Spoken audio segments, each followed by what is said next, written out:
For 50 years, I stood beside William Harris, sharing the same roof, enduring every storm, and celebrating every fleeting triumph as he climbed from the hardships of our youth to the shining peak of his career as a respected professor at Northern Arizona University in Flagstaff. Half a century of my life had been tied to his, and I had believed, perhaps naively, that loyalty and devotion would be enough to bind a man's heart. Yet in the very last moments of his life, as he lay in the sterile room of Flagstaff Medical Center, he looked at me with dimming eyes and said words that shattered everything I had ever held sacred. "If there is a next life, Victoria, I do not wish to marry you again. The kindness and devotion you gave me, I have tried my whole life to repay. But I have only ever truly wronged one person, Brooke Monroe. Bury me beside her. I could not be with her while I lived, but let me be with her when I die." Those words carved themselves into my bones. 50 years of marriage, 50 years of sacrifice, and his final confession was that his heart had always belonged to another woman. My name was on the marriage certificate, but hers had been etched into his soul. He called my devotion a debt, something to be repaid, while his love for Brooke Monroe was the only truth he could not betray. He closed his eyes with tears streaking his cheeks, whispering apologies to the woman who was never his wife, and he left this world with regret for her, not for me. I stood frozen, watching the light fade from his body, my own heart pounding with the weight of 50 wasted years. What was I to him? What was the meaning of the endless nights I had spent raising our children, of the meals cooked, of the years of standing in his shadow? To him, I was obligation, not love. Around me, the room filled with the wailing of children and grandchildren. "Dad, you were wronged, my son." Miles cried, his voice hoarse with grief. "I hope in the next life you and Aunt Brooke can finally be together." Aunt Brooke. Even my own children had long considered her his true partner, his soul's match. The doctors and nurses, hardened by years of watching death claim lives, could not hold back their tears. Yet the glances they cast at me were sharp with judgment, as though I were some pitiful creature clinging to a man who had never loved me. "Professor Harris was a brilliant scholar," one of them whispered, thinking I could not hear. "But it's tragic that his marriage was forced, that he spent his life with a woman he didn't love. She was betrothed to him from childhood, they say. Everyone knew his heart belonged to Brooke, but his family bound him to Victoria Carter. What a cruel relic of the past." Another voice answered, low and pitying. "He was such a refined man, and yet his life was ruined by an outdated marriage. To live with a woman you don't love, to father children with her, what a burden." Their words were daggers, my vision blurred not from age, but from the salt of tears that refused to fall. Inside, I screamed, desperate for the truth to be known. It was not me who insisted on the marriage. I had once offered to end the engagement, but William had sworn to honor the promise he had made to his dying mother. He had chosen to bind himself to me, and yet now the world condemned me as if I had shackled him against his will. The funeral was grand, arranged by Miles, solemn and dignified. Scholars from across the country, former students of William Harris, and admirers of Brooke Monroe, traveled from every corner of the globe to pay their respects. They brought wreaths of white roses, the flowers both William and Brooke had cherished in their youth. At the Flagstaff City Cemetery, their graves lay side by side, blanketed in white petals, the headstone carved with a photograph of them in their college days. William with warm eyes, Brooke with a smile like clear water. He had always been a calm, reserved man, yet in that photograph his face lit with joy as he looked at her. That smile was never mine to see. When the mourners departed, they left me standing in the distance, no more than a shadow fading among the trees. Some saw me and shook their heads. "How pitiful," one whispered. "A woman who never knew how to hold her dignity. She clung to him all her life, yet even in death she comes here to disturb them."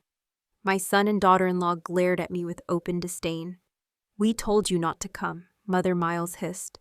"Dad and Brooke suffered enough. Now that they're gone, can't you leave them in peace? They believed me to be the intruder, the mistress in my own marriage. Once my daughter-in-law had told me that a marriage without love was immoral. Miles had gazed at her adoringly agreeing and declared that he would rather die than live 50 years with a woman he didn't love.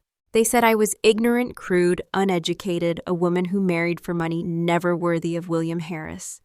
They told me I was selfish and cruel, that I had stood in the way of his true love with Brooke, condemning them both to a lifetime of suffering. Rain misted over the cemetery, dampening my hair, and I tilted my face to the gray sky and screamed until my voice broke, until my body shook with a laughter so bitter it burned. My entire life had become a joke, and I was the punchline. My own son looked at me with disgust. If you want to lose your mind, do it at home. Don't embarrass us here. Something inside me snapped. I stumbled toward him, but in the chaos of cries and gasps, we both fell down the long stone steps of the cemetery. Pain split through my body, and in that moment, as blood pooled around me and the world darkened, I thought of everything I had done. All my life I had lived for others. Husband, children, duty, appearances, never once for myself.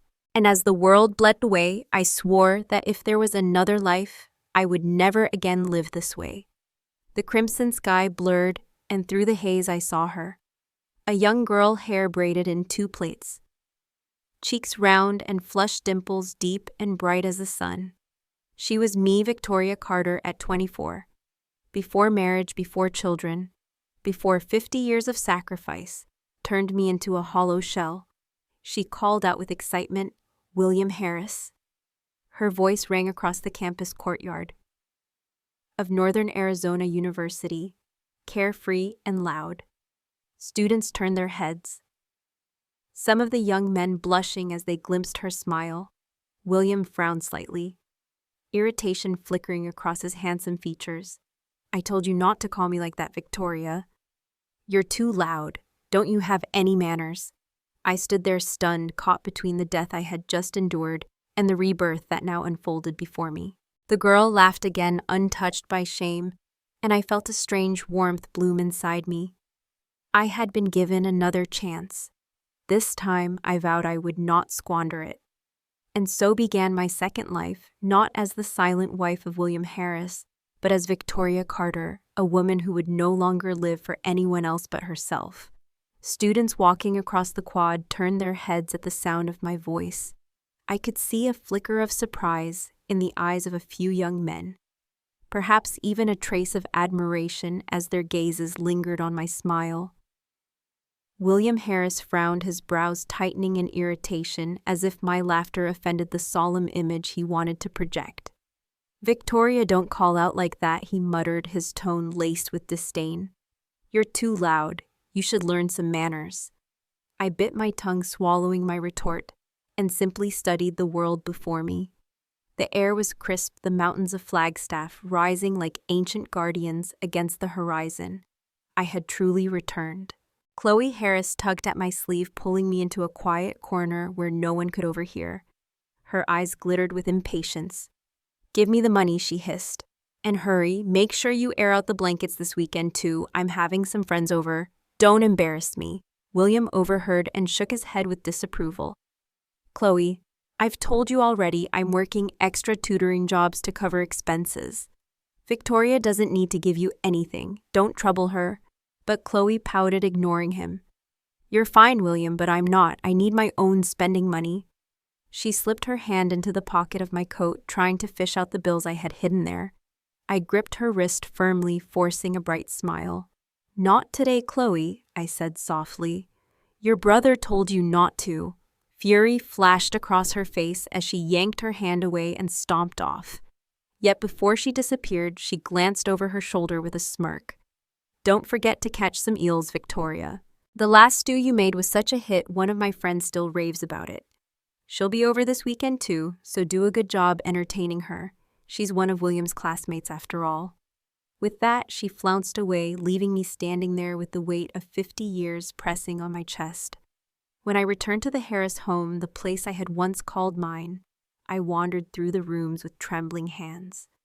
How had I endured this life?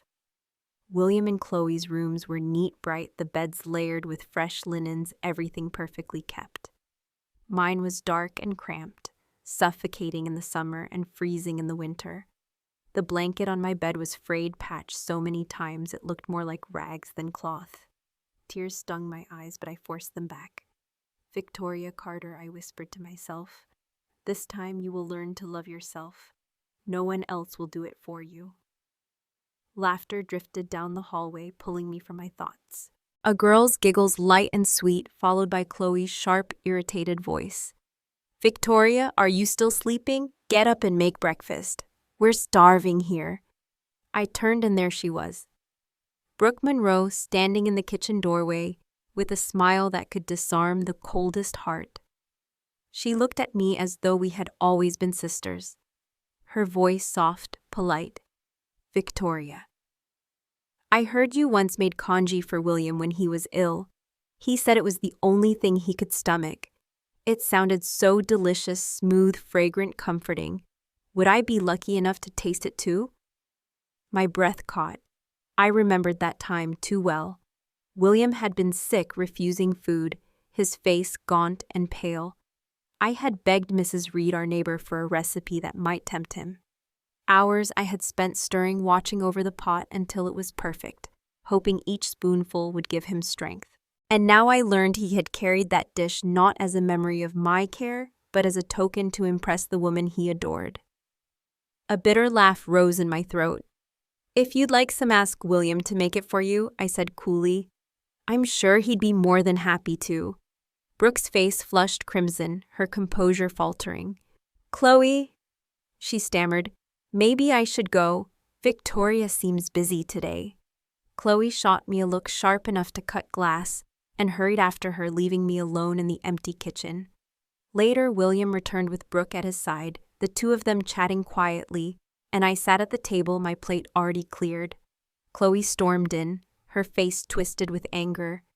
"Victoria, where's my breakfast? Don't tell me you forgot about us." William's face darkened.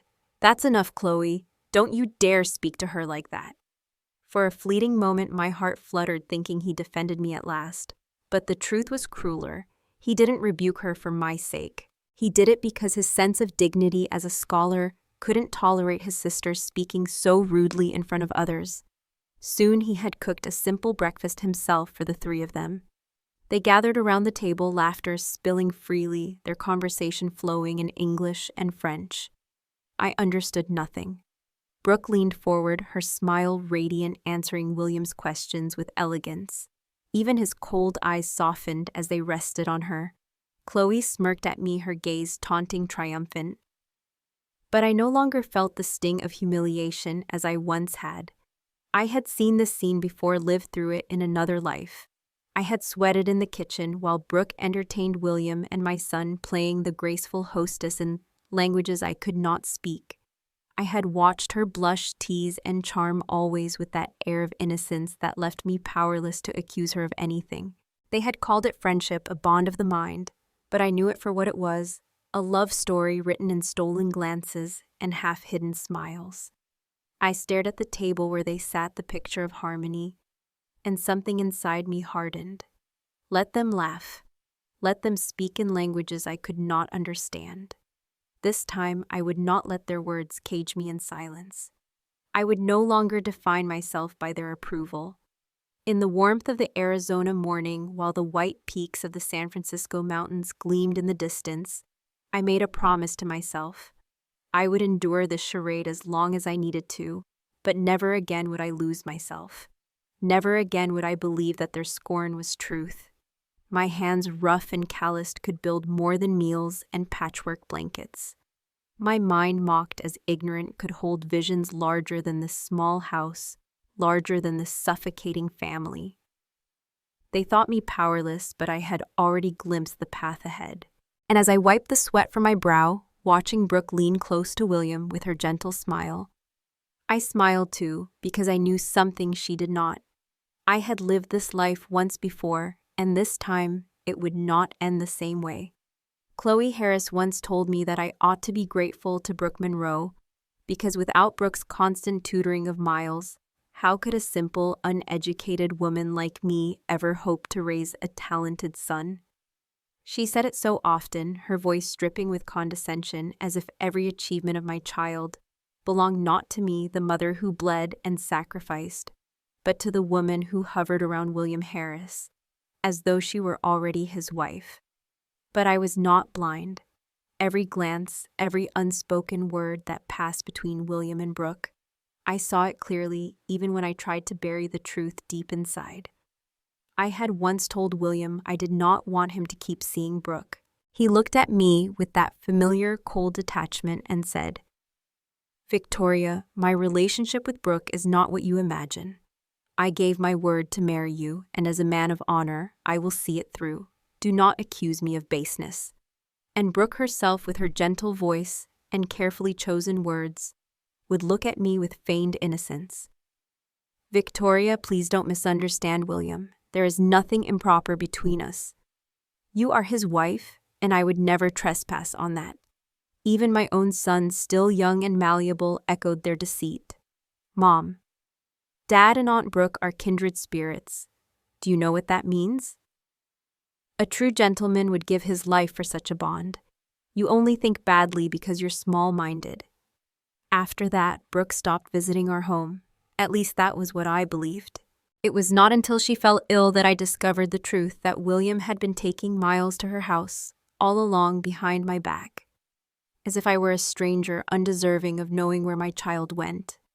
Everyone else seemed to know everyone but me.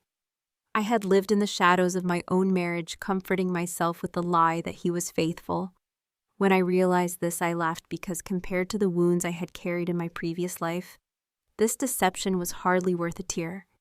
Chloe watched me carefully, mistaking my silence for heartbreak. I turned and left the house, but she rushed forward and grabbed my arm. "Where do you think you're going? There's a pile of laundry that needs to be washed. And we still have guests. You don't even know how to be a proper hostess. Are you planning to embarrass us again?" Her words stung, but more than that, they revealed the truth. She had never respected me, never even acknowledged the sacrifices I had made. Every dress she wore, every meal she ate, every book she read was made possible because I had dirtied my hands to keep this family alive. When William's parents passed away, he was only 13, Chloe 10. They were still children. I was the one who dropped out of school at 18 to shoulder the burden. I trudged from farm to farm, buying poultry and vegetables at low prices to sell in the city, eking out a profit of a few dollars here, a handful of coins there. Once they caught me at the marketplace, my basket heavy with chicken sweat dripping down my face as the sun scorched my skin. Chloe laughed out loud. "Victoria, you've ruined our family's name. People say you're nothing but a street peddler. How shameful." William said nothing, but the look in his eyes was filled with disappointment, as if my labor were a stain on his dignity. Men at the market would sometimes jeer, emboldened by the sight of a young woman working alone. Their words were lewd, their hands reaching where they should not. I learned to raise my voice to fight back with sharp words and sharper eyes. Only then would they back away. Yet Chloe would mock me still. "Of course you're looked down on. What woman with any self-respect works like that? You're as crude as they say?" And William, ever the stoic scholar, would simply murmur, "Victoria, you don't need to make a scene." In his eyes, my defense of myself was vulgar. But what choice had I? Did he think I wanted to live without refinement, to sweat and toil like a beast of burden? When my father died, the roof of our home practically collapsed, and when my mother was struck down by a stroke, I had no option but to give up school and care for her. I was 15 then, William only 13. Chloe, just a girl of 10. I bore it all in silence, never once complaining, never once asking for pity. When I was 10, long before I married into the Harris family, I had wandered hungry and desperate to the doorstep of their home. William's parents had taken me in, not only feeding me, but giving me the chance to study. Before she died, William's mother took my hand and said, "Promise me, Victoria, take care of William and Chloe. You must protect each other." I swore to her I would. And I did. From tuition fees to household expenses, I bore it all. If I had not counted every cent, if I had not fought for every scrap, we would not have survived. And yet Chloe always sneered that I brought disgrace upon the family. She never once thought about the reality that the Harris family had no wealth, no inheritance, nothing but debts and hunger. If I had not worked, we would not have eaten, let alone studied. But she never saw that. She only saw her reflection in the mirror, dressed in clothes bought with my so-called shame. The anger burned so deep inside me that I finally turned to her, my voice cold. The clothes you're wearing, Chloe, they were bought with the money you call shameful. If you're so proud, if you think yourself better than me, then take them off. Return them to me. Let's see how far your dignity carries you without the sacrifices I made. She froze, her mouth falling open, unable to find words. For the first time in all those years, she understood the truth, though she would never admit it. And I, Victoria Carter, no longer felt the sting of her contempt. I had lived through her ridicule once before, but this time I would not bend beneath it. And if I had never worked, I told Chloe Harris, my voice like ice, then who would have put food on this table for you? Who would have paid for the roof over your head? You. She stood frozen, her mouth half open, unable to answer. She had said these things before, and in the past I would always soften, always soothe her with words like, "All right, Chloe, I'll find another way. Don't be upset," but not this time. I watched her hesitate, glancing sideways at Brooke Monroe, who stood nearby, and for once Chloe swallowed her fury. Pride kept her from creating a scene in front of Brooke. Instead, she turned and whined to William Harris, tugging at his sleeve. "Look at her, William. Look how she speaks to me." William cast me one of his cold, unreadable looks. "Eat," he said flatly. Brooke's hand reached out light as silk, tugging at Chloe's shirt with a gentle smile. "Chloe, don't be upset. Victoria is different from us. There's no need to argue with her." Chloe smirked, her lips curling with superiority. "You're right, we're not the same. I'm a college student. Why would I waste my time bickering with a woman who can't even read properly? I'll become a civil servant someday while she's just a street vendor peddling food in the marketplace." Brooke flushed, waving her hands.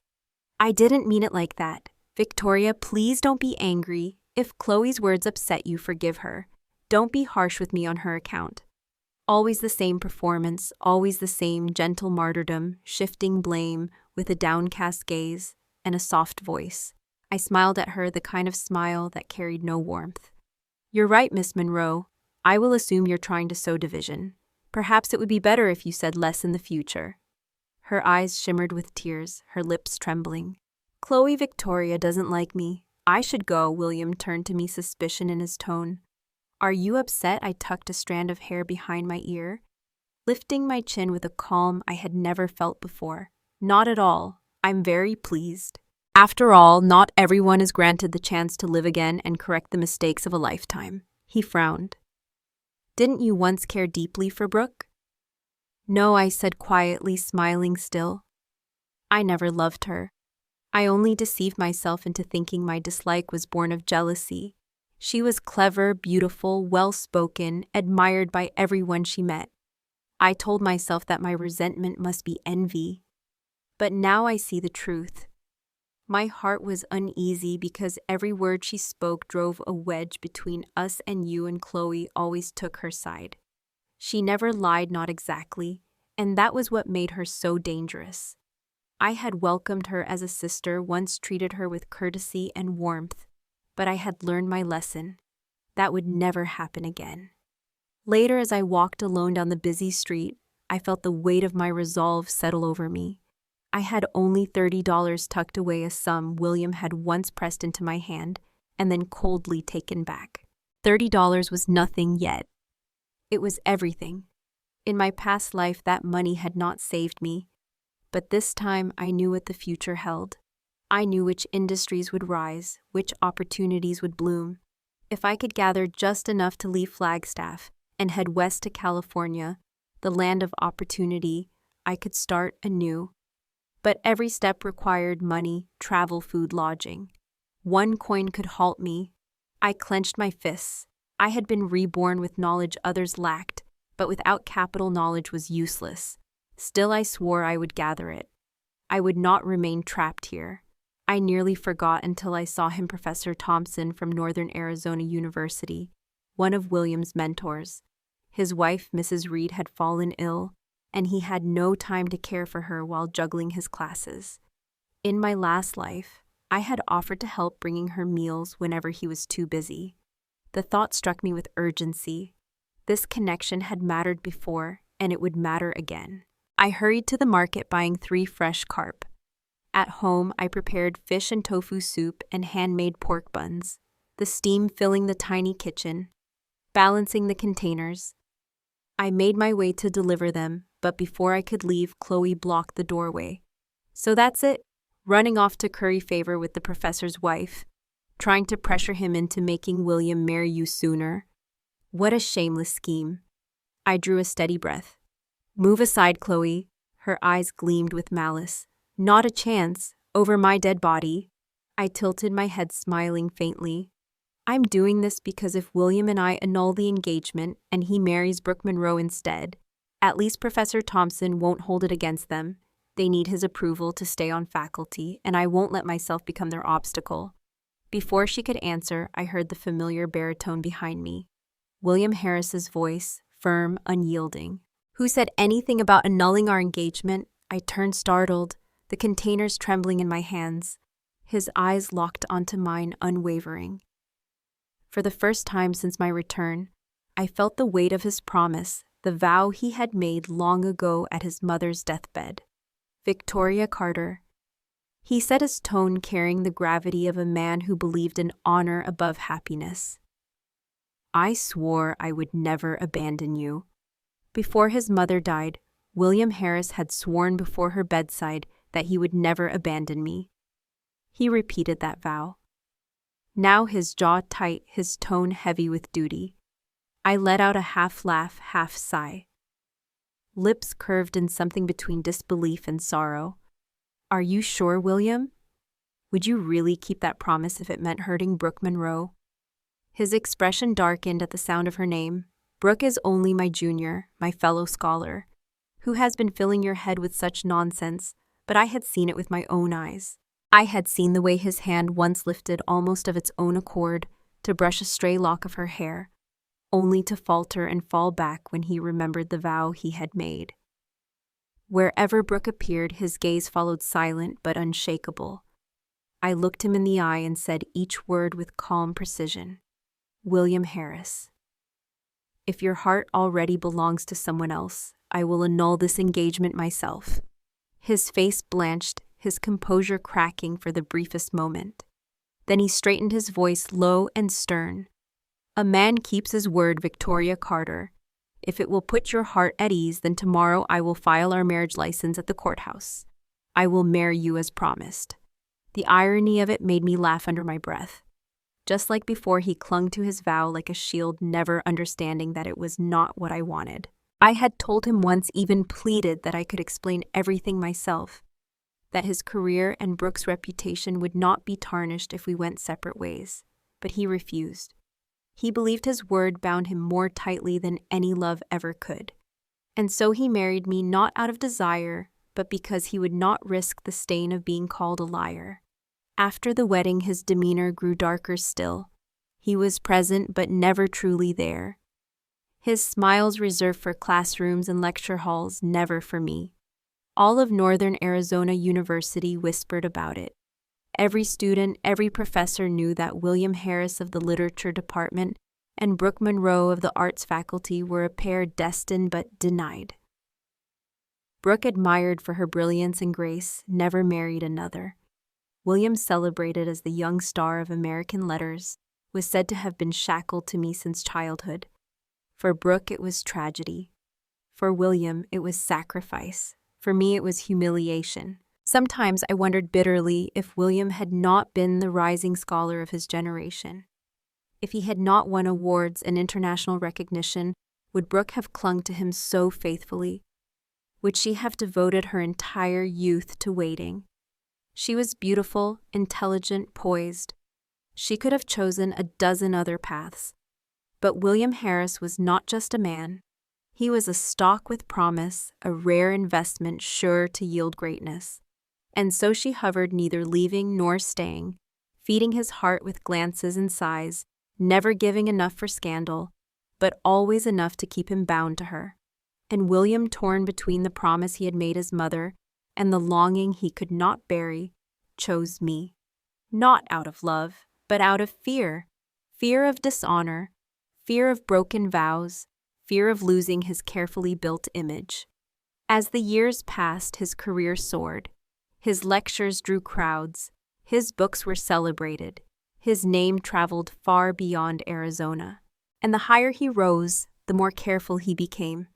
The more cautious, the more unwilling to risk the reputation he had cultivated. Divorce would have stained him. Separation would have been scandal. And so he stayed, but only in name. When the gossip began, it was cruel and relentless. They whispered that I was unworthy, that I had trapped him with a childhood promise. They said it should have been Brooke Monroe at his side, not me. I refused divorce, not because I loved him, but because I could not bear to see all I had endured reduced to nothing. I had been his crutch, his silent supporter, the one who held our home together so that he could stride forward without a glance behind.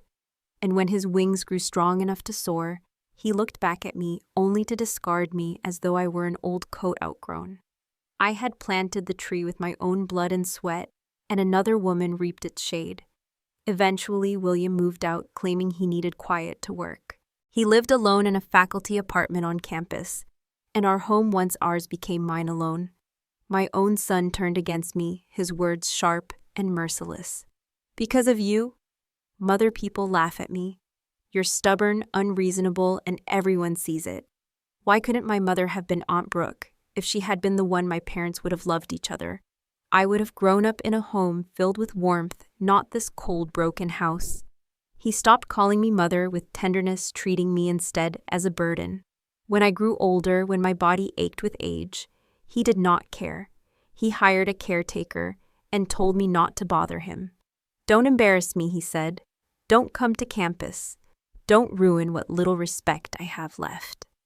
After Brooke Monroe died, William's torment seemed to reach its peak. He poured his sorrow into poems, endless grieving verses, all dedicated to the woman he had never had the courage to claim.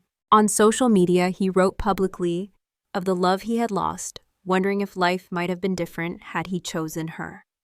I walked through the campus of Northern Arizona University, and I felt the stares behind me, the whispers. "That's her, isn't it? The one who forced Professor Harris into marriage. Can you imagine, to stand between him and the woman he loved? Shameless. Brooke is gone now, and he's wasting away from grief. He has nothing left to live for, all because of her." The words stung, but by then I had grown numb. I had lived long enough to know the truth to them. I would never be Victoria Carter, the girl who sacrificed her youth to keep a family alive. I would always be the villain, the usurper, the chain around William Harris's neck.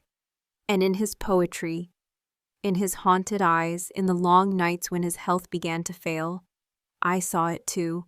He believed it. He believed that if only he had been braver, if only he had chosen Brooke, his life might have been different. But what of me? What of the woman who stood beside him, who bore his child, who carried the burdens he never once touched? In their story, I was not the wife. I was the cage. They called me a backwoods girl, a bumpkin who could barely read or write. They whispered that if not for William Harris's parents taking me in, I would have been raising pigs in some mountain hollow, never stepping foot inside a classroom. Gratitude, they said, was something I lacked, that I was nothing more than a viper biting the hand that once fed me. I heard it all, and in my first life, I carried those accusations like stones pressing down on my chest. But this time, I only smiled. I knew what was coming, and I no longer had the patience to bleed for their lies. "I don't need your pity," I whispered to myself. "William, you're still young. Focus on your career. Don't worry about me." I caught the way his shoulders slackened, the faintest breath of relief escaping him, though he tried to hide it. He didn't want to admit it, but my words freed him. In his heart, he had already made the choice. He believed he would marry me eventually because honor demanded it. But for now, he was glad to be rid of the burden. I said nothing more. My silence was enough to fool him. At night, I tucked away my little fortune, folding the bills into a faded handkerchief and hiding it deep in my dresser drawer. I had stopped giving Chloe Harris the money I earned, and in just 3 months, I had saved $200. Another month, and I would have enough to leave Flagstaff behind for good.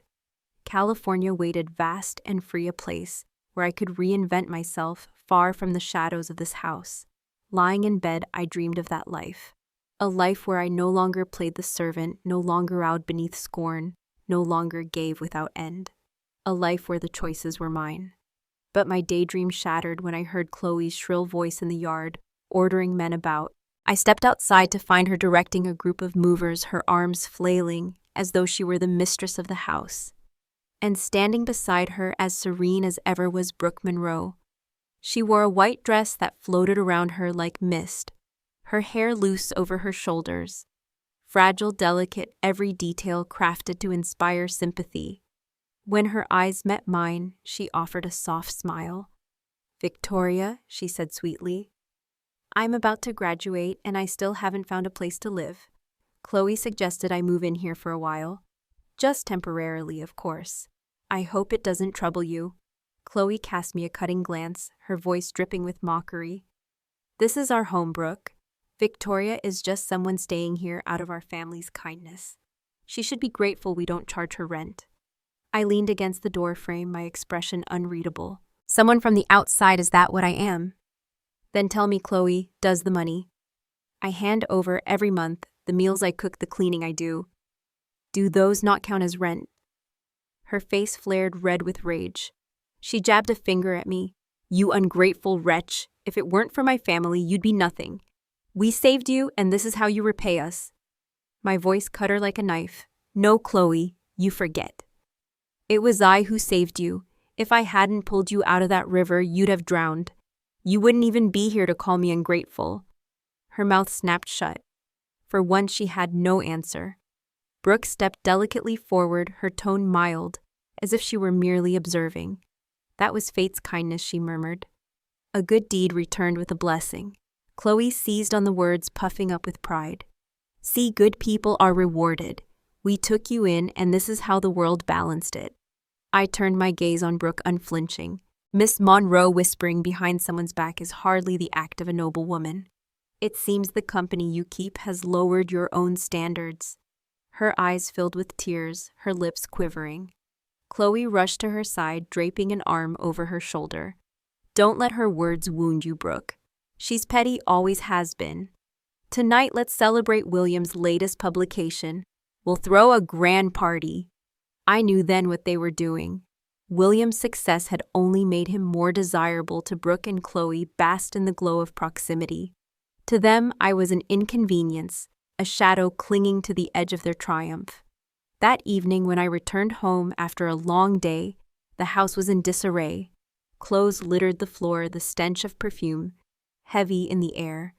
Panic surged in me, and I rushed to my dresser, tearing open the drawer where my savings were hidden. The handkerchief lay there empty. The money was gone. My vision darkened. I stormed into the living room to find Chloe and Brooke twirling about, laughing, their voices high and careless. Brooke wore a pale pink dress, soft as spring blossoms, her movements graceful, alluring. Chloe flaunted herself in crimson silk, bold and brazen, her laughter filling the room. They looked like two women celebrating victory, while I was the fool they had robbed. I strode forward, my hands trembling with fury. I grabbed Chloe by the wrist, my voice a blade of ice. "Where is my money?" She stiffened, her smirk faltering under the weight of my rage. "It's gone," she snapped, though her tone shook.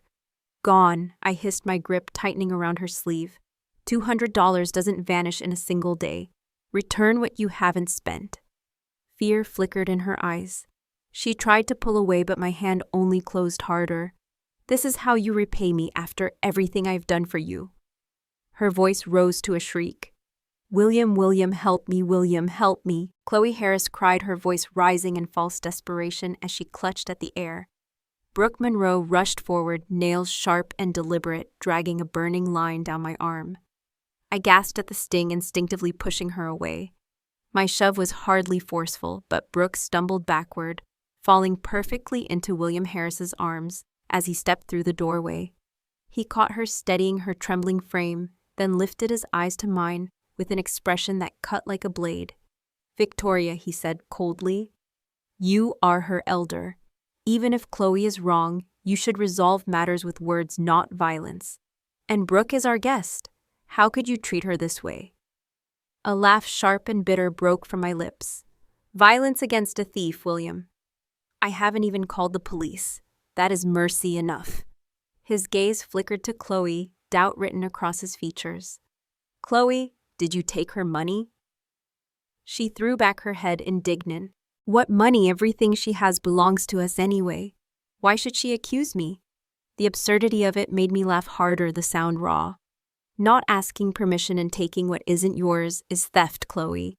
You're a university student. Do you mean to tell me you don't know that basic truth?" William's face shifted, shame flickering across his features. He turned back to her, his voice low. "Return it." Her eyes darted, sliding toward Brooke, then back to him.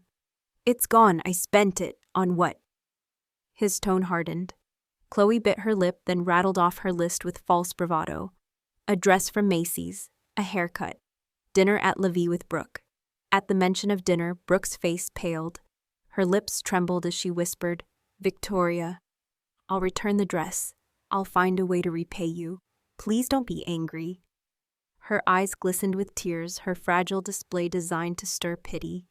To anyone else in that room, I was the villain, the cruel wife, the unreasonable woman, the one too harsh to forgive such delicate weakness. I saw the way William's jaw tightened, the way Chloe smirked as though victory were hers. Finally, Chloe snapped, unable to keep quiet. Brooke knew nothing. It was my idea to buy her a graduation gift. "Don't blame her," I answered coolly.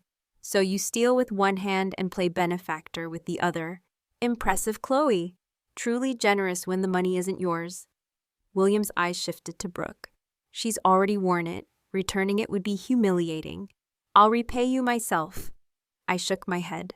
"I don't want your money, William." Chloe's expression brightened, smugness spreading across her face. But before she could speak, I added, "Half of what you took will count as rent. After all, I am just an outsider here, and it isn't right to stay for free. The other half, consider it tuition. William, you will teach me English in exchange." Chloe's face twisted with contempt. "Ha, call it what it is, you're just looking for excuses to cling to him. Shameless." I met her glare steadily.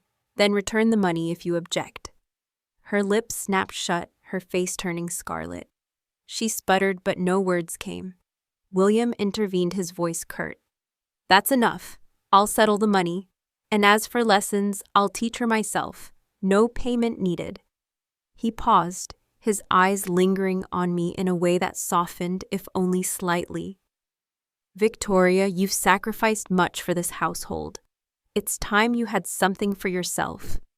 I said nothing. I simply turned and walked to my room, the echo of my footsteps filling the silence. From that day forward, I studied with relentless focus. I knew with the clarity of someone who had lived a life already. That mastery of English would open doors in ways I could not yet imagine. William, for all his faults, was a thorough and patient teacher. He stayed up late, drafting notes and examples tailored to my understanding, as if determined to prove my worth as a student, if not as a wife. I cooked for him, cleaned his clothes, tended to his health, telling myself it was repayment for his effort. It was easier that way to pretend there was balance, even when there was not. Chloe Harris, of course, watched with disdain, eager to tear me down at every turn. "You're 24, she sneered one morning. "Barely educated, sitting in class with children half your age. Aren't you embarrassed?" I ignored her, stirring the soup on the stove, letting her words dissolve into the air like smoke. Brooke Monroe tried her usual softness, her voice sweet as honey. "Don't be upset, Victoria. Chloe doesn't mean harm. She just worries you'll overwork yourself." I smiled faintly, not at her, but at the irony. They thought their words could pierce me, but I had already endured their cruelty in another life. and this time their barbs barely grazed the surface. At dinner that evening, the table was set for 3, William, Chloe, and Brooke. No place was left for me. Brooke gasped, slapping her forehead lightly. "Oh no, I forgot an extra setting for Victoria. Forgive me, please, I'll fetch one." I waved her off, my voice even. "Don't bother, I have other work to do." Her smile faltered, guilt flashing across her face. But Chloe's eyes gleamed triumphant. Later, when the dishes were cleared, William turned to me. "Victoria, your progress in English is remarkable. You're sharp, quick to grasp meaning, and your ear for sound is strong. It would be a waste for you not to study further. If you wish, I can arrange tuition for you." Before I could answer, Chloe burst into laughter. "Did you hear that, Brooke? She wants to go back to school. Imagine our 24-year-old country bumpkin sitting beside children just learning their ABCs. How pathetic." I didn't rise to her bait. I gathered the plates, calmly stacking them one by one. Their laughter echoed behind me, but my mind was elsewhere, because I knew better. I knew that what they mocked today would become the very foundation of my freedom tomorrow. "I don't have time for this," I said, flatly brushing past them toward the door. But Chloe Harris's glare seared into me, her eyes blazing with hatred. "My brother is sick and you're wandering outside like you have nothing better to do, William." Harris staggered to his feet, his complexion pale. He clutched his stomach and stumbled toward the bathroom, retching violently. Brooke Monroe hurried to his side, rubbing his back with tender urgency. "William, I'm so sorry. It's all my fault," she whispered, her voice trembling with guilt. That was when I understood. He had been poisoned not by malice, but by Brooke's own incompetence. The food she prepared was barely edible, and while the rest of us avoided it, William forced himself to eat, unwilling to disappoint her. His devotion made him sick, literally. He vomited until he collapsed, only surviving after hours of IV fluids at the hospital. When he finally returned home weary and weak, I turned to retreat into my room. But Brooke blocked the doorway, her expression suddenly stripped of sweetness. "Victoria Carter," she said sharply. "You need to release him. Don't use obligation to chain him to you. Don't drag him down anymore." Her mask had slipped, and I saw the steel in her eyes. I tilted my head, lips curving in a mocking smile. "So you finally stopped pretending. No more shy glances, no more helpless tears. You think he'll choose you openly now?" She smirked, confident. "Do you really think William will ever defend you?" "He's asleep after his medicine. He won't hear a word." I feigned hesitation, sighing softly. The marriage was arranged by our parents. How could I dishonor them by breaking it? Her eyes hardened, her disdain laid bare. "You're not worthy of him. Can't you see he's a celebrated scholar, a rising star? And you're a small-town girl with nothing but rough hands and kitchen chatter. What could you possibly offer him? He writes music. I sing his songs. He discusses philosophy. I respond in kind. And you can only babble about the price of potatoes at the market. We are soulmates. Victoria bound by art and intellect. And you are nothing but his burden." Her cruelty stung, but I refused to show it. Instead, I let a low laugh escape me. "Miss Monroe, you pine endlessly for a man promised to another. I wonder what your professors and colleagues would say if they knew. Would they praise your courage in chasing love, or scorn you as the woman who tries to destroy another's marriage?" Her face twisted, color draining. "William's heart belongs to me. You can't force him to love you. If you truly cared for him, you'd let go before it's too late." I smiled thinly, my voice calm. "Then let him come to me himself. Let him be the one to ask for our engagement to be broken. If you're so certain of his heart, why not wait for his words?" Her fury nearly made her shake. "You think he won't? Just wait. When the time comes, don't cling to him shamelessly." Later, William pressed a bundle of cash into my hands. "Here," he murmured, avoiding my eyes. "Keep this. Don't overwork yourself. From now on, I'll give you money every month." He paused, his voice quieter. "I need to focus on my career before we can marry. Right now, it isn't possible. I stared at the bills, but made no move to take them. I don't want your money. He frowned, pressing harder. Please. For now, just accept it. His words pierced me because I remembered. In my first life, I waited 3 years. 3 years while William let Brooke marry another man. Only after her marriage crumbled in abuse did he finally turn to me as though I were a consolation prize. And even then, his heart had never been mine. Marriage with him had always been a triangle, a cage with 3 people where I was the intruder. He married me not out of love, but duty, while his tenderness, his passion, his very soul belonged to Brooke. For 50 years I cooked, cleaned, bore children, lived as his wife in name, but never in heart. When I gave birth, he was gone traveling with Brooke under the guise of collecting inspiration. When our children cried in the night, I was alone clutching my aching body while he slept soundly elsewhere. He never knew the weight of their needs because Brooke's voice, Brooke's smile, Brooke's every sigh consumed him. Now, standing before him in the second life, I could only laugh bitterly inside. He still spoke of honor, of promises, of obligations. And yet, every word revealed the truth. He never wanted me, not then, not now.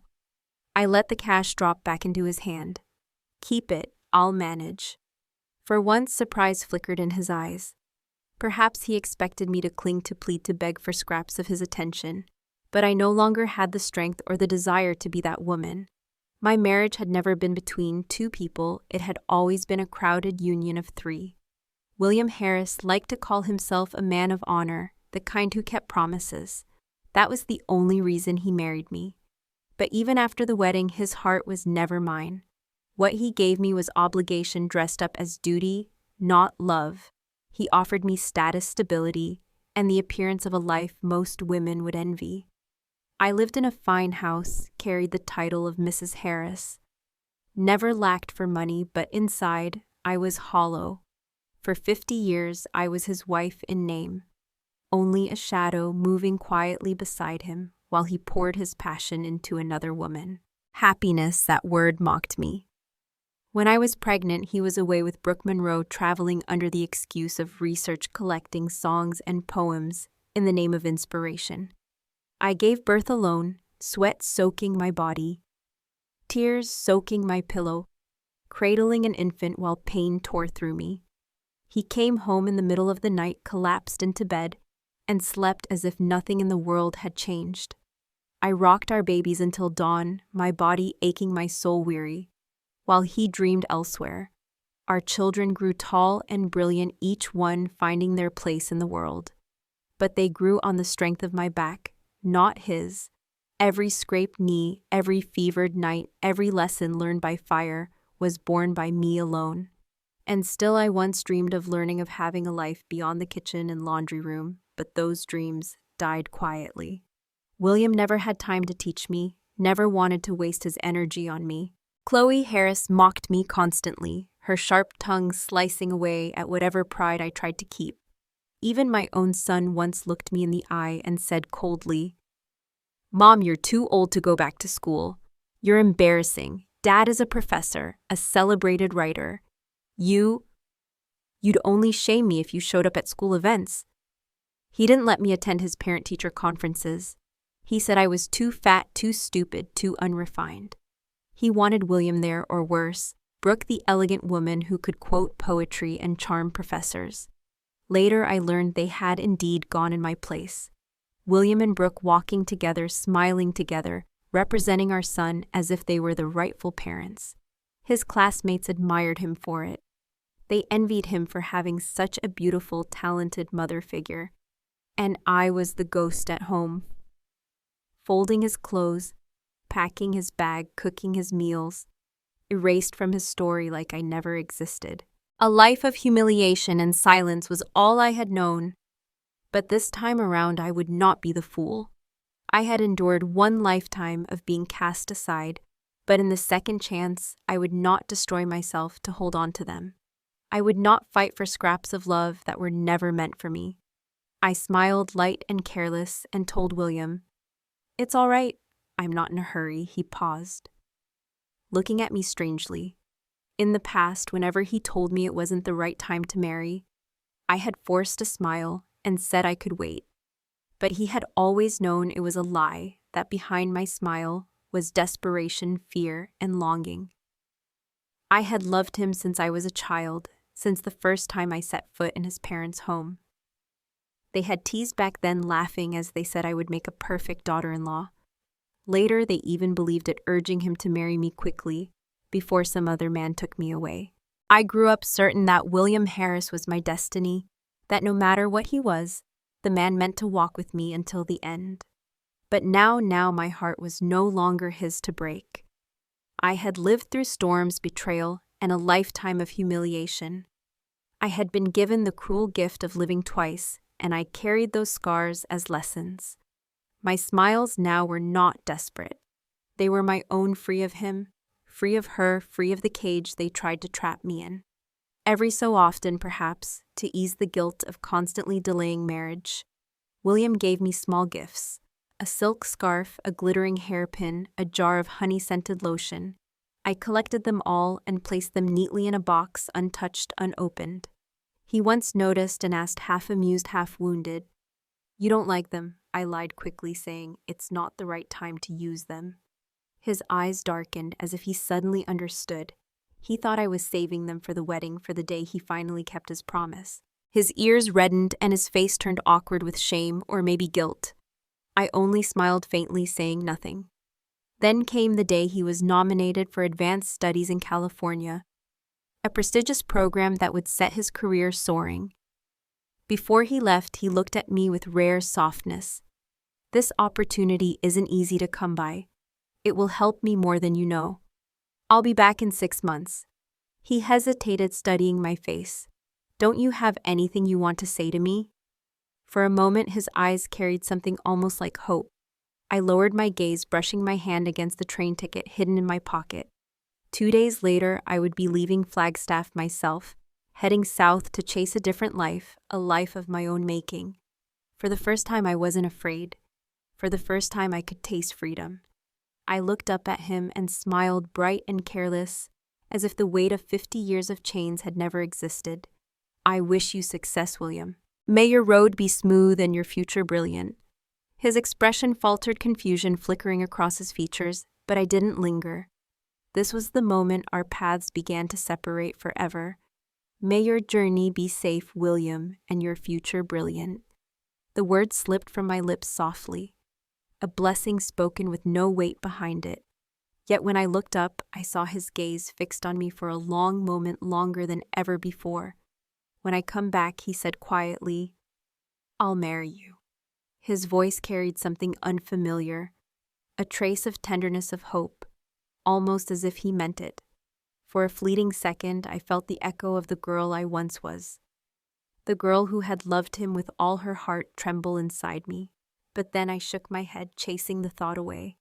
This was William Harris, the man who had always kept me at a distance, who touched me as though it were an obligation, never a desire. How could I believe now that marriage would change anything? I buried the ache beneath a smile, and when he left Flagstaff, I turned my face toward the south. The coast was alive with possibility. I found work in a restaurant, the scent of frying oil and simmering broth filling my days. I scrubbed pots, chopped vegetables, stirred soups, until my arms ached. Yet even in exhaustion, I studied. I watched the owner's every move, how he managed supplies, soothed customers, balanced ledgers. At night, too weary even to change clothes, I collapsed onto my bed and dreamed not of William, not of Brooke Monroe, but of my own future. 3 months later, a letter arrived from Mrs. Reed. She told me that William had come searching. It took me a moment to recall, yes, before leaving, I had left a letter with her. I told her to give it to him if he came, and if he never asked to burn it. In that letter, I laid bare everything. I told him that the Harris family had taken me in, and for 5 years I had lived under their roof. I told him that I had repaid that debt with nearly 10 years of my youth, carrying burdens no child should bear, working until my hands bled to keep Chloe clothed and fed. I reminded him that the engagement was nothing more than a joke between adults, a promise that should never have chained us. To free him, I had written it myself. A letter of annulment. I told him I wanted a different life, one where I followed my own path. I told him not to look for me. In my last line, I wrote, "This world is vast. Let us both live in peace apart." Mrs. Reed told me that when William read it, his face turned gray, his hands shaking like an old man's. He had taken the train back to Flagstaff, a journey of 3 long days, only to find me gone. Chloe rejoiced at my absence. Brooke whispered her poisons, hinting that I had run off with another man. William's fury was so great that for once even Brooke and Chloe fell silent. Only when Mrs. Reed assured him I was safe did he relent, though he never stopped pressing her for more. Weeks later, another package came, a stack of letters, bound with twine, each one filled with words from him. I never opened them. I returned the bundle untouched with a single message: "Do not send me letters again. I will not read them. Life only moves forward. There is no going back." Years passed. I built myself piece by piece. I saved enough to invest enough to open a small diner of my own, then another. I lived simply, but every coin I earned was mine. For the first time, I breathed freely. 10 years later, I returned not to William, but to the place that had once caged me.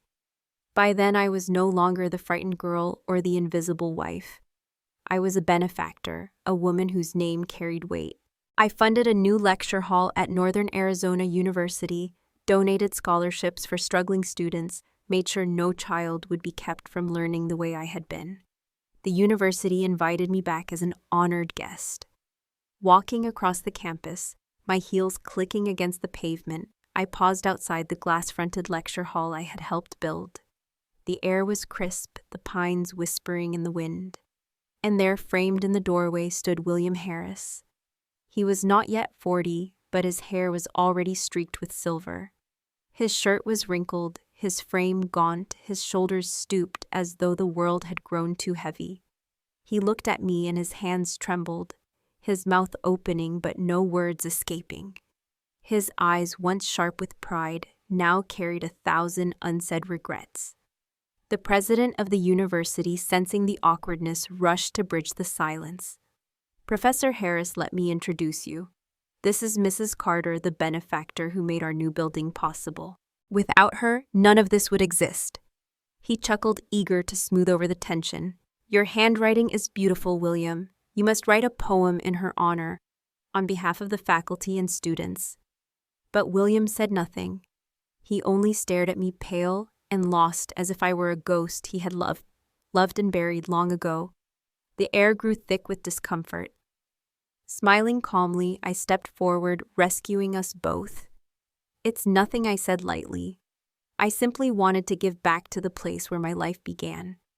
And as his eyes followed me, desperate and aching, I realized something in this new life. I no longer belonged to him, nor he to me. His silence was his prison. My smile was my freedom. "I know Professor Thompson," I said lightly to the dean. "Perhaps he can show me around campus." William Harris remained silent for a long moment before finally murmuring, "As long as I know you're well, I can be at peace." The world beyond Flagstaff had been wide and bright, and I had thrown myself into it with all the strength I possessed. After working endless hours in the kitchens of coastal restaurants, I saved every dollar and studied every move of my employers. I watched how they bought supplies, managed staff, charmed customers, balanced accounts. When I had enough knowledge and capital, I opened my own place. One small restaurant became 5, then 10, until the name Carter's Way was known across the South. Later, I invested in stocks and emerging industries, acquiring shares in dozens of companies. Wealth gave me freedom, but more than that, it gave me purpose. I began to give back, funding schools, renovating libraries, creating scholarships for children who, like me, once thought education was beyond reach. On campus, as students passed me, I overheard their whispers. "Is that really Mrs. Carter? She looks so young, barely older than us. They say she's worth billions. Can you even count that many zeros?" My cousin brags because his family has a few million. She looks so kind, though. not arrogant at all. Whoever marries her will be the luckiest man alive." Their laughter trailed away as they disappeared into the crowd. I only smiled, my daughter's small hand curled warmly in mine. When we reached the gate, William's face stiffened. Following his gaze, I saw her Brooke Monroe standing there with a boy of about 5. "William," she called sweetly, "I have rehearsal tonight. Take Harlan home for me." William frowned. "I have lectures. You should take him. Chloe is at the house." Brooke's lips curled into a cold smile. "That girl has never respected me. I won't subject myself to her contempt." With that, she pushed the child forward. The little boy stumbled and fell hard onto the pavement, wailing in pain as Brooke walked away without a backward glance. Before I could move, a small girl rushed over her cheeks, flushed like spring blossoms. "Don't cry," she said softly, offering him a piece of candy.